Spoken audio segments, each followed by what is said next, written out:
Bismillah, alhamdulillahi rabbil alamin.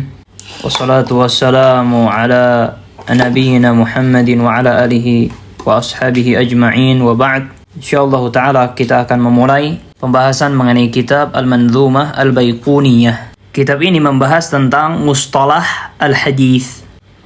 Dituliskan oleh Umar atau namanya Toha bin Muhammad bin Futuh Al-Baiquni.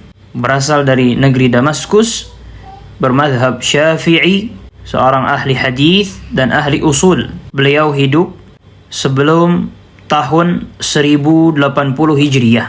Bait syair yang pertama, Abda'u bilhamdi musalliyan ala Muhammadin khairi nabiyyin ursila. Abda'u, aku memulai, bilhamdi, manzumah ini dengan memuji Allah, musalliyan ala Muhammadin, bersalawat kepada Nabi Muhammad sallallahu alaihi wasallam, khairi nabiyyin, sebaik-baik nabi, ursila, yang diutus. Alhamdu, apa arti alhamdu? Alhamdu adalah mengabarkan tentang keindahan-keindahan yang dipuji, disertai dengan cintanya kita kepada yang dipuji, pengagungan kita kepadanya yang dipuji, dan pemuliaan kita kepada yang dipuji. Ini makna dari alhamdu. Dan hamd itu terlaksana, terrealisasi dengan hati dan lisan. Jadi seseorang kapan dikatakan sudah melakukan alhamdu?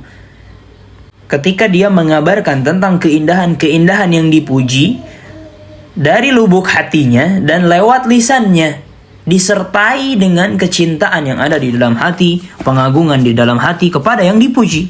Dan alhamdu ditujukan kepada nikmat yang diberi oleh yang dipuji ataupun kepada selain nikmat. Jadi alhamdu itu adalah pujian kepada yang dipuji, baik dia memberikan nikmat ataupun tidak. Karena Allah Azza wa Jal itu dipuji atas kesempurnaan dan kemuliaan Allah Azza wa Jal. Dan juga Allah juga dipuji ketika Allah Azza wa Jal memberikan nikmat-nikmat yang begitu dahsyat, begitu luas, begitu banyak, tidak akan pernah bisa terhitung. Kemudian Umar bin Muhammad ibn Futuh Al-Baiquni berkata, musalliyan ala Muhammadin, bersalawat kepada Nabi Muhammad sallallahu alaihi wasallam. Apa arti bersalawat kepada Nabi sallallahu alaihi wasallam? Imam Al-Bukhari rahimahullah menyebutkan di dalam sahihnya riwayat ta'liq dari perkataannya Abul Aliyah. Apa maksud dari salat kepada Nabi sallallahu alaihi wasallam? Kata beliau, salatullahi ala rasulihi thana'uhu alaihi indal malaikah. Salawat Allah kepada Nabi Muhammad sallallahu alaihi wasallam adalah maksudnya Allah memuji Nabi Muhammad SAW di hadapan para malaikat. Kemudian tadi disebutkan Imam Bukhari meriwayatkan perkataannya Abul Aliyah secara ta'liq. Apa itu ta'liq? Apa itu riwayat ta'liq? Ada namanya riwayat mu'allaq. Riwayat mu'allaq. Apa itu riwayat mu'allaq? Ma hudhifa min mabda'i isnadihi rawin wahidin fa akthar. Riwayat mu'allaq adalah riwayat yang dari awal sanadnya dihapus, baik satu rawi atau lebih. Nah, di sini Imam Al-Bukhari itu menghapus rawi-rawi setelah beliau. Karena di sini Imam Al-Bukhari tidak mungkin langsung meriwayatkan dari Abul Aliyah karena jarak hidupnya jauh. Pasti ada rawi-rawi setelah Imam Bukhari. Imam Bukhari mengambil dari Syekh Fulan, Syekh Fulan mengambil dari Syekh Fulan. Nah, ini Imam Bukhari menghapusnya langsung kepada orang yang berkata. Nah, ini dinamakan sebagai riwayat mu'allaq. Contoh riwayat yang lain seperti apa? Misal Imam Bukhari meriwayatkan riwayat tapi langsung menyebutkan Abu Hurairah berkata.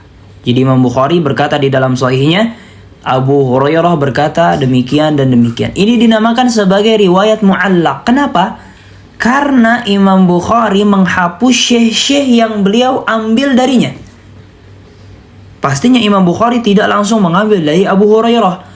Ada syekh-syekh lain yang Imam Bukhari berguru dan mengambil perkataan Abu Hurairah darinya. Tapi Imam Bukhari hapus. Nah, ini namanya riwayat mu'allaq. Kesimpulannya, Umar atau Thaha bin Muhammad bin Futuh al-Baiquni di sini memulai dengan memuji Allah dan bersalawat kepada Nabi sallallahu alaihi wasallam. Kemudian lanjut, wa dhi min aqsamil hadits iddah wa kullu wahidin ata wa haddah. Di dalam buku ini akan disebutkan macam-macam jenis hadis yang sangat banyak.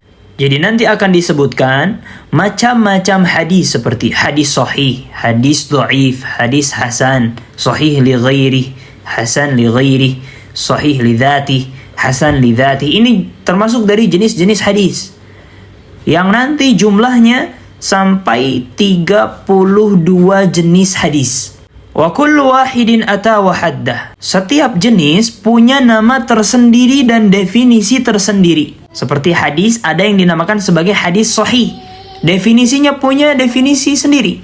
Dan di sana juga ada hadis namanya hadis mu'an'an, punya definisi sendiri. Ini kata penulis rahimahullah. Dan faidah, apa itu ilmu hadis? Apa itu ilmu hadis? Definisi ilmu hadis adalah mengenal kaidah-kaidah yang dengan kaidah-kaidah tersebut kita bisa mengenal keadaan rawi, apakah dia kuat atau dhaif atau pendusta dan lain sebagainya.